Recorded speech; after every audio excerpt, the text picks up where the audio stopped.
Hello from Amsterdam. My name is Rachel. I'm a management major with an entrepreneurship concentration. And I'm going to be discussing today how my weekend trips and our excursions have impacted my global mindset and helped me further understand economic and socio-economic forces on a global level. So first, I want to start by talking about the Port of Barcelona. We learned that it's the main economic force in Barcelona. That's how they make most of their money and how they're connected to the rest of the world.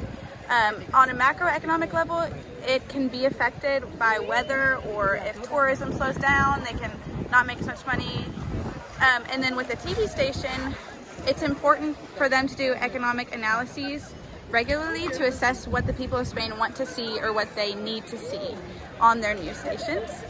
And then we went to Venice 2 days ago for 2 of our 4-day weekend.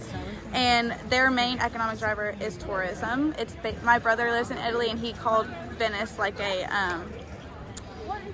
what did he call it? I don't know what he called it, but he's basically just meant to say that tourism is the only thing that they have there. Even the locals, that's all they focus on.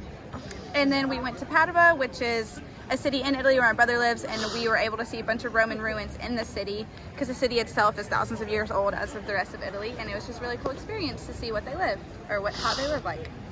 And then in regard to global leadership, I believe I've been able to develop my global mindset even more, being able to experience these different cultures, not only in Spain, but in Italy and in Amsterdam. The people of Venice have global mindsets because they have to kind of cater to tourists every day, and they see people from all over the world. Same with Amsterdam. It's one of the big tourist places in Europe. And I was going to talk about how the norms are different in different countries and how that affects the global mindset that people have. For example, in Amsterdam, prostitution and marijuana are legal, and so it's a very much normal, those two are very normal concepts, as in regards to the US, those are not things that people don't even really talk about. So it's been a good learning experience to learn about different cultures, and bye! Hello, my name is Reed Yockel. I'm a marketing major at Texas State, and this is my... Yeah, I'm Ty Kerr. I'm a international studies with a focus in business major at Texas State from Houston, Texas. Mr. Reed's from Shiner, Texas. And this was our experience in Barcelona. At least we traveled through a lot of the cities here in Spain. By Barcelona, we went on an excursion to Port Authority.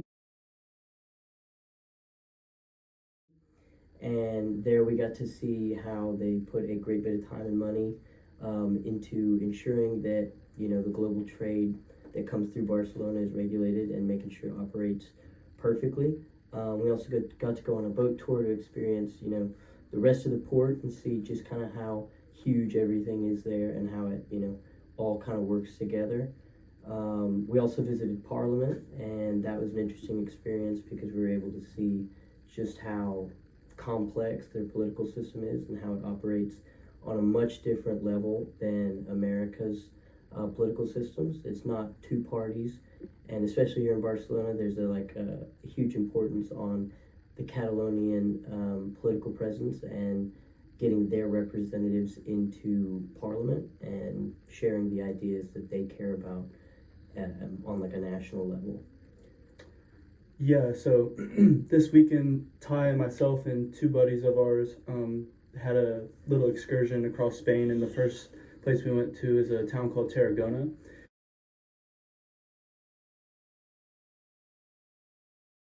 And Tarragona has a beach tourism kind of vibe, and it has a bunch of retirement communities further inland you go, and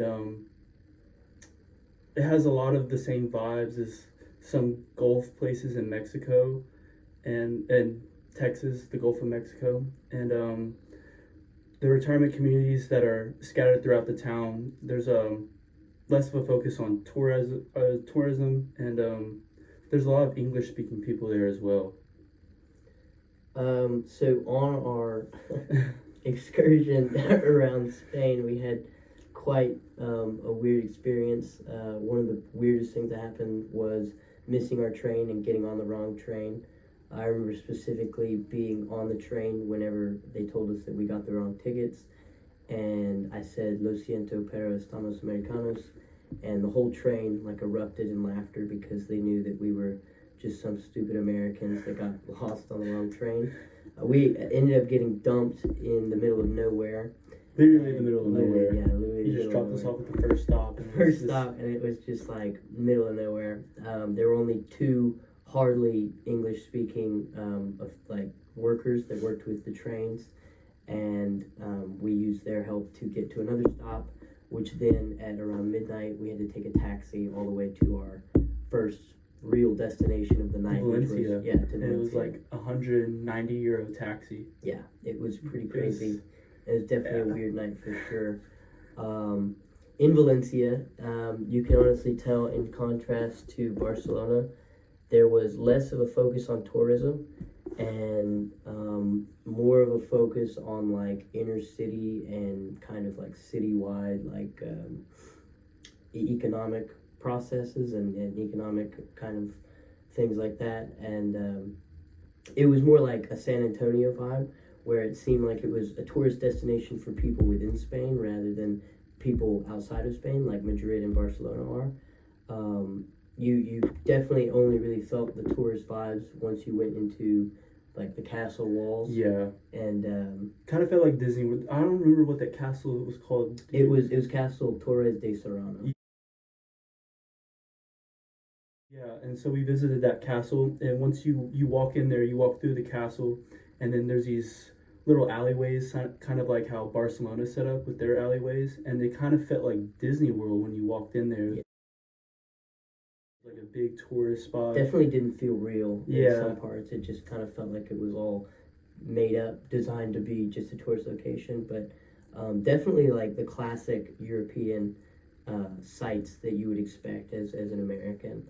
But from there we went to Madrid, and that was definitely a way different vibe than Valencia was. Or Barcelona, for that matter. Barcelona. Yeah, it was completely different.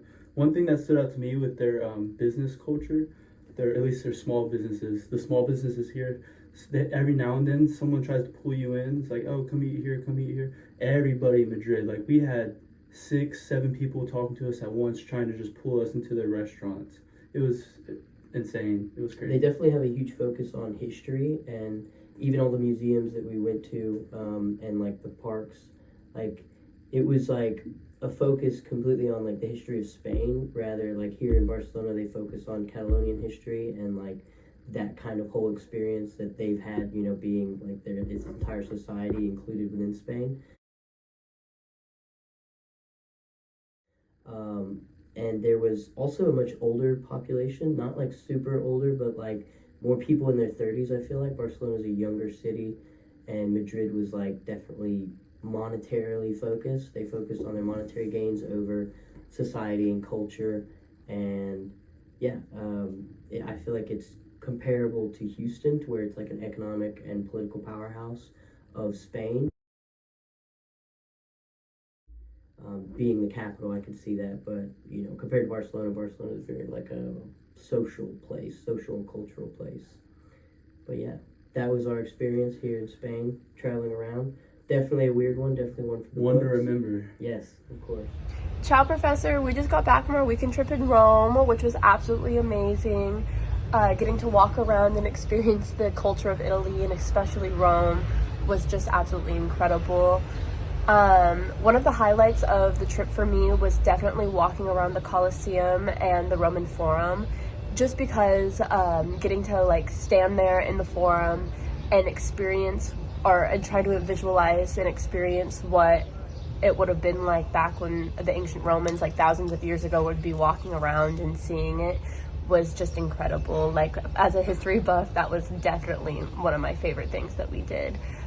Something that I learned that I thought was really, really interesting was the fact that the water system and the drainage system that the ancient Romans built like 2,000 years ago is actually the water and drainage system that the city of Rome uses today, which is just absolutely incredible. That's so fascinating to me, the fact that the ancient Romans literally built things to last. Like, their buildings are so strong and everything is just, it's just crazy. The fact that their water system and drainage system that they built 1,000 years ago can still work for a city that has over 1 million people in it easily. Like, I think our taxi driver said that there was, I want to say 3 million people living in that city. And the fact that they haven't had to change the water system or the drainage system at all from 2,000 years ago is incredible. They did say that they test the water every now and then, because it also is the water fountains. Like, it's the water system that goes to the water fountains there. And everything tests fine. Like, it still works, it still runs. And that's incredible. Just the way that their whole culture and their whole city is really built around their history. Like, their buildings are built on top of the ruins because of how strong that they built things back then. And the fact that, I talked about this a little bit today in class, the fact that the overview, or the bird's eye view of the city, is virtually the exact same as it was back then is just incredible. You can really tell in their culture there that they love their history, that they do anything to maintain their history. And yeah, it's just absolutely incredible. Yeah, thank you, have a good day.